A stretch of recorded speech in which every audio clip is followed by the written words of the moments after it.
എന്ത്? ഇനി പറഞ്ഞു വിടരുതെന്നാ? ആ കൊള്ളാം, ഇവിടെ നിന്നെ നിർത്തിയേക്കാം. നിന്റെ വാപ്പ നിന്നെ ചോദിച്ച സ്ത്രീധനം എല്ലാം തന്ന് അങ്ങോട്ട് പറഞ്ഞു വിട്ടിട്ടെ ആ മനുഷ്യൻ കടം പോലും ഇതുവരെ വീട്ടിയിട്ടില്ല.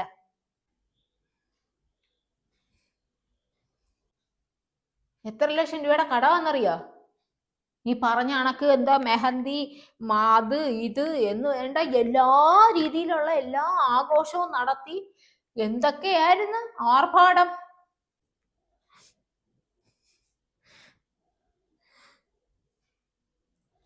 ഇതെല്ലാം കാണിച്ചല്ലേ 6 മാസത്തിന്റെ ഇടയ്ക്ക് അവൾ 100 പ്രാവശ്യം പിണങ്ങി വരും. അവള് കാണിച്ചു കൊടുത്ത ചെറുക്കനെയാണ് ഓളെ വാപ്പ കെട്ടിച്ചു കൊടുത്തു വിടുക.